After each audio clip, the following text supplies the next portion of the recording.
The Well of Loneliness by Radclyffe. Read by JayRaams. Chapter 20. For 3 weeks they kept away from each other, neither writing nor making any effort to meet. Angela's prudence forbade her to write.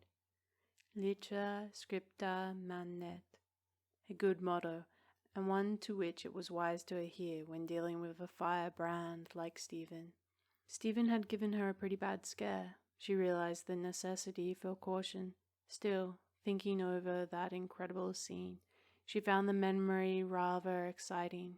Deprived of her anagen against boredom, she looked upon Ralph with unfriendly eyes, while he, poor, inadequate, irritable devil with his vague suspicions and his chronic dyspepsia, did little enough to divert his wife.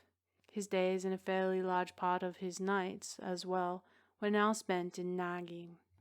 He nagged about Tony, who, as ill luck would have it, had decided that the garden was rampant with moles. "If you can't keep that bloody dog in order, he goes. I won't have him digging craters round my roses." Then would come a long list of Tony's misdeeds from the time he had left the litter. He nagged about the large population of greenfly, deploring the existence of their sexual organs. "Nature's a fool. Fancy procreation being extended to that sort of vermin." And then he would grow somewhat coarse as he dwelt on the frequent conjugal exercises of the greenfly. But most of all he nagged about Stephen, because this, as he knew, irritated his wife. "How's your freak getting on? I haven't seen her just lately. Have you quarrelled or what? Darn good thing if you have. She's appalling. Never saw such a girl in my life. Comes swaggering around here with her legs in breeches. Why can't she ride like an ordinary woman? Good God, it's enough to make any man see red. That sort of thing wants putting down at birth. I'd like to institute state legal chambers." Or perhaps he would take quite another track and complain that recently he had been neglected. "Late for every damn meal, running around with that girl. You don't care what happens to me anymore. A lot you care about my indigestions. I've got to eat any old thing these days, from cowhide to bricks. Well, you listen to me. That's not what I paid for. Get that into your head. I paid for good meals to be served on time. On time, do you hear me? I expect my wife to be at her rightful place at my table, to see that the omelet's properly prepared. What's the matter with you that you can't go along and make it yourself? When we were first married, you always made my omelettes yourself. I won't eat yellow froth with a few strips of parsley in it. It reminds me of the dog when he's sick. It's disgusting, and I won't go on talking about it either. The next time it happens, I'll sack the cook. Damn it all, you were glad enough for my help when I found you practically starving in New York. But now you're forever racing off with that girl. It's all this darn animal's fault that you have met her." He would kick out sideways at the terrified Tony, who had lately been made to stand proxy for Stephen. But worst of all was it when Ralph started weeping, because, as he said, his wife did not love him any more, and because, as he did not always say, he felt ill with his painful, chronic dyspepsia. One day he must make feeble love through his tears. "Angela, come here, put your arms around me. Come and sit on my knee the way you used to." His wet eyes looked dejected, yet rather greedy. "Put your arms around me, as though you cared." He was always insisting when most ineffectual. That night he appeared in his best silk pajamas, the pink ones that made his complexion look sallow. He climbed into bed with the sly expression that Angela hated. It was so pornographic. "Well, old girl, don't forget that you've got a man about the house. You haven't forgotten it, have you?" After which followed one or two flaccid embraces, together with much arrogant masculine bragging, and Angela, sighing as she lay and endured, quite suddenly thought of Stephen. Pacing restlessly up and down her bedroom, Stephen would be thinking of Angela Crosby, haunted, tormented by Angela's words that day in the garden. Could you marry me, Stephen? And then by those other pitiless words. Can I help it if you are what you obviously are? She would think with a kind of despair. What am I? In God's name, what kind of abomination? And this thought would fill her with a very great anguish, because loving much, her love seemed to her scared. She could not endure that slur of those words should come anywhere near her love. So now, night after night, she must pace up and down, beating her mind against a blind problem, beating her spirit against a blank wall, the impregnable wall of non-comprehension. Why am I as I am? And what am I? Her mind would recoil while her spirit grew faint. A great darkness would seem to descend on her spirit. There would be no light wherewithin to lighten the darkness. She would think of Martin, for now surely she loved just as he had loved. It all seemed like madness. She would think of her father, of his comfortable words. Don't be foolish. There's nothing strange about you. Oh, but he must have been pitifully mistaken. He had died still very pitifully mistaken. She would think yet again of her curious childhood, going over each detail in an effort to remember. But after a little her thoughts must plunge forward once more, right into her grievous present. With a shock she would realize how completely this coming of love had blinded her vision. She had stared at the glory of it so long that not until now had she seen its black shadow. Then would come the most poignant suffering of all, the final humiliation, protection. She could never offer protection to this creature she loved. Could you marry me, Stephen? She could not protect, nor defend, nor honor by loving. Her hands were completely empty. She who would gladly have given her life must go empty-handed to love. Like a beggar, she could only debase what she longed to exalt, defile what she longed to keep pure and untarnished. The night would gradually change to dawn, and the dawn would shine in at the open windows, bringing with it the intolerable singing of birds. Stephen, look at us, we're happy! Way in the distance there would be a harsh crying, the wild, harsh crying of swans by the lakes. The swan called Peter, protecting, defending his mate against any unwelcome intruder. From the chimneys of William's comfortable cottage smoke would rise, very dark, the first smoke of the morning. Home, that meant home, and two people together, respectable because of their honorable living. Two people who had the right to love in their youth, and whom old age had not divided. Two poor and yet enviable people, without stain, without shame in the eyes of their fellows. Proud people who could face the world unafraid, having no need to fear the world's execration. Stephen would fling herself down on her bed, completely exhausted by the night's bitter vigil. There was someone who went every step of the way with Stephen during these miserable weeks, and this was the faithful and anxious Puddle, who could have given much wise advice had Stephen only confided in her. But Stephen hid her trouble in her heart for the sake of Angela Crosby. With an ever-increasing presage of disaster, Puddle now stuck to the girl like a leech, getting little enough in return for her trouble. Stephen deeply resented this close supervision. "Can't you leave me alone? No, of course I'm not ill," she would say with a quick spurt of temper. But Puddle, divining her illness of spirit together with its cause, seldom left her alone. She was frightened by something in Stephen's eyes, an incredulous questioning, wondering expression, as though she were trying to understand why it was that she must be so grievously wounded. Again and again Puddle cursed her own folly for having shown such open resentment of Angela Crosby. The result was that now Stephen never discussed her, never mentioned her name unless Puddle clumsily dragged it in, and then Stephen would change the subject. And now more than ever Puddle loathed and despised that conspiracy of silence that forbade her to speak frankly. The conspiracy of silence that had sent the girl forth unprotected, right into the arms of this woman, a vain, shallow woman in search of excitement, and caring less than nothing for Stephen. There were times when Puddle felt almost desperate, and one evening she came to a great resolution. She would go to the girl and say, I know all about it. You can trust me, Stephen. And then she would console and try to give courage. You're neither unnatural or an abomination, nor mad.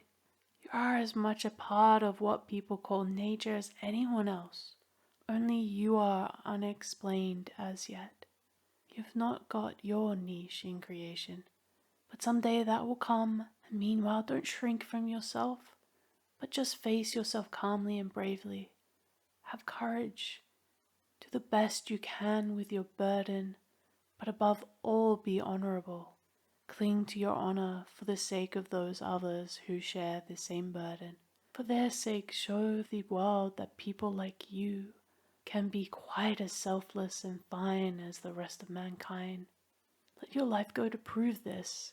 It will be a really great life work, Stephen.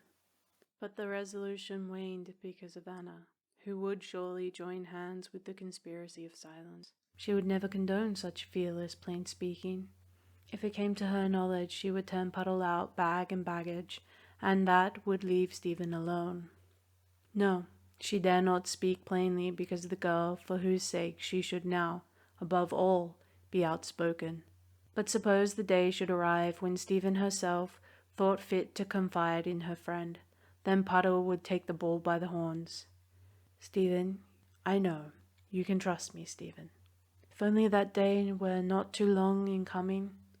For none knew better than that little grey woman the agony of mind that must be endured when a sensitive, highly organized nature is first brought face to face with its own affliction. None knew better the terrible nerves of the invert, nerves that are always lying in wait, super nerves whose response is only equaled by the strain that calls that response into being. Puddle was well acquainted with these things. That was why she was deeply concerned about Stephen. But all she could do, at least for the present, was to be very gentle and very patient. Drink this cocoa, Stephen. I made it myself. And then, with a smile, I put in 4 lumps of sugar. Then Stephen was sure to turn contrite. Puddle, I'm a brute. You're so good to me always. Rubbish. I know you like cocoa made sweet. That's why I put in those 4 lumps of sugar. Let's go for a really long walk, shall we, dear?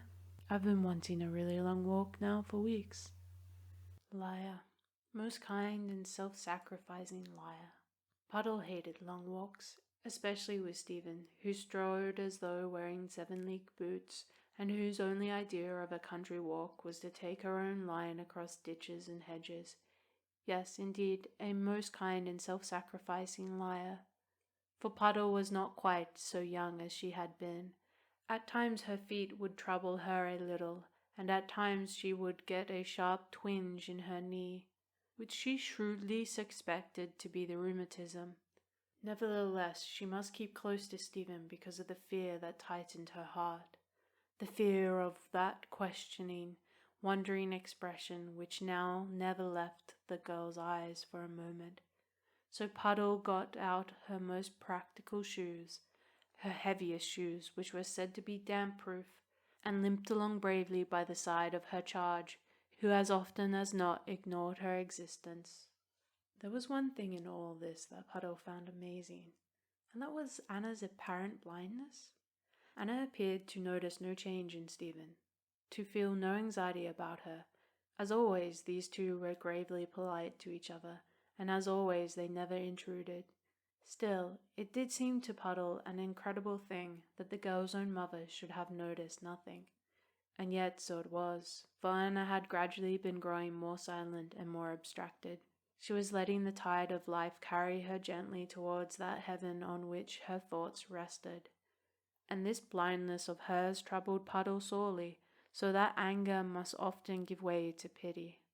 She would think, God help her, the sorrowful woman. She knows nothing. Why didn't he tell her? It was cruel. And then she would think, yes, but God help Stephen if the day ever comes when her mother does know. What will happen on that day to Stephen?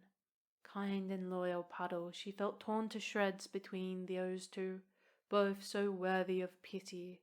And now in addition she must be tormented by memories dug out of their graves by Stephen. Stephen, whose pain had called up a dead sorrow that for long had lain quietly and decently buried.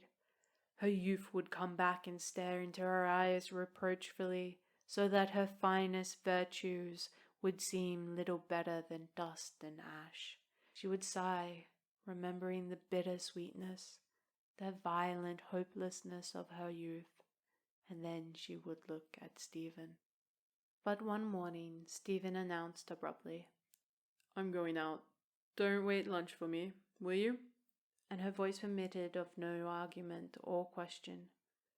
Puddle nodded, in silence. She had no need to question. She knew only too well where Stephen was going. With head bowed by her mortification of spirit, Stephen rode once more to the Grange. And from time to time as she rode she flushed deeply because of the shame of what she was doing. But from time to time her eyes filled with tears because of the pain of her longing. She left the cob with the man at the stables, then made her way round to the old herb garden, and there she found Angela sitting alone in the shade with a book which she was not reading.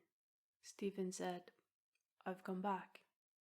And then, without waiting, I'll do anything you want, if you'll let me come back. And even as she spoke those words, her eyes fell.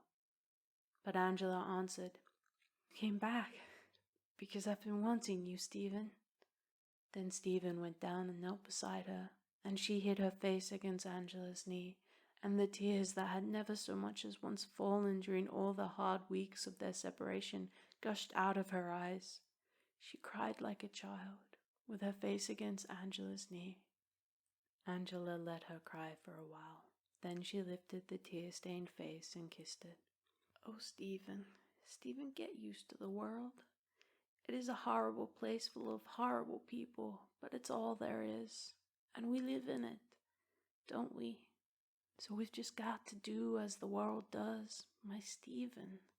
And then, because it seemed strange and rather pathetic that this creature should weep, Angela stirred to something very much like love for a moment.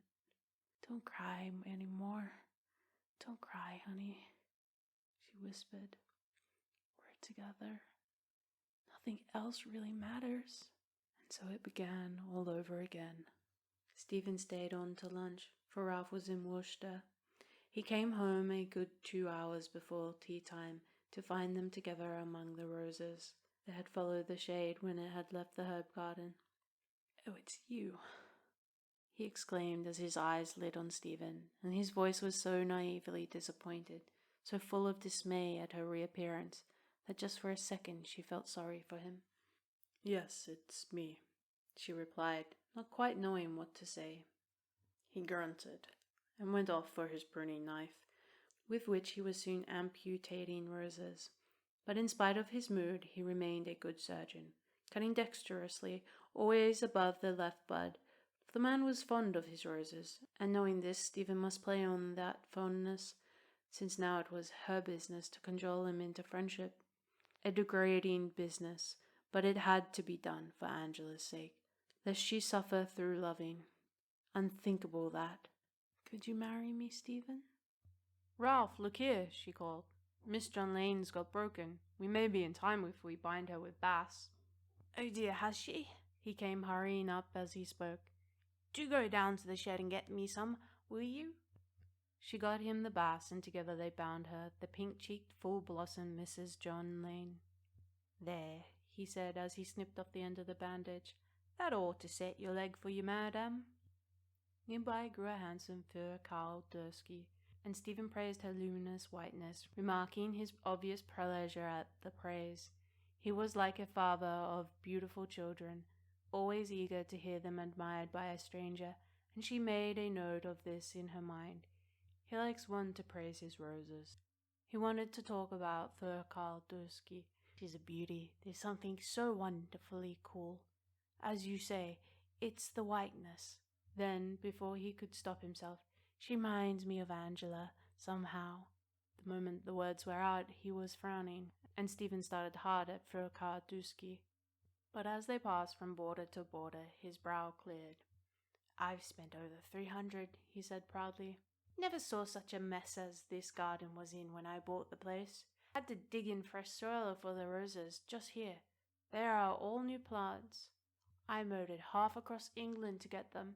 See the hedge of York and Lancaster there? They didn't cost much because they're out of fashion, but I like them. They are small, but rather distinguished, I think. There's something so armorial about them. She agreed. Yes, I'm awfully fond of them too. And she listened quite gravely while he explained that they dated as far back as the Wars of the Roses. Historical, that's what I mean, he explained. I like everything old, you know, except women. She thought with an inward smile of his newness. Presently he was in a tone of surprise. I never imagined that you cared about roses. Yes, why not? We've got quite a number at Malton. Why don't you come over tomorrow and see them? Do your William Allen Richardsons do well? He inquired. I think so. Mine don't. I can't make it out. This year, of course, they've been damaged by greenfly. Just come and look at these standers, will you? They're being devoured alive by the brutes. And then, as though he were talking to a friend who would understand him, roses seem good to me. You know what I mean? There's virtue about them. The scent and the feel and the way they grow. I always had some on my desk in my office. They seem to brighten up the place no end. He started to ink in the names on the labels with a gold fountain pen which he took out of his pocket. Yes, he murmured as he bent his face over the label. Yes, I always had 3 or 4 on my desk, but Brigham's is a foul sort of place for roses. And hearing him, Stephen found herself thinking that all men had something simple about them, something that took pleasure in the things that were blameless, that longed, as it were, to contact with nature. Martin had loved huge primitive trees, and even this little man loved his roses. Angela came strolling across the lawn. Come, you two, she called gaily. Tea's waiting in the hall. Stephen flinched. Come, you too. The words jarred on her, and she knew that Angela was thoroughly happy, for when Ralph was out of earshot for a moment, she whispered, You were clever about his roses.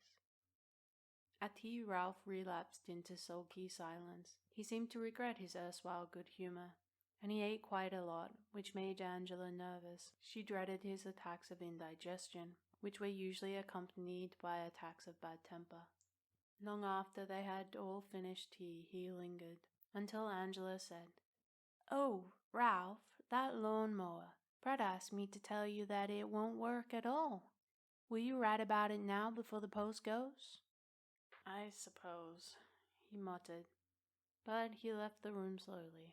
Then they looked at each other and drew close together, guiltily starting at every sound. Stephen, be careful for God's sake, Ralph. So Stephen's hand dropped from Angela's shoulders, and she set her lips hard, for no protest must pass them any more. They had no right to protest.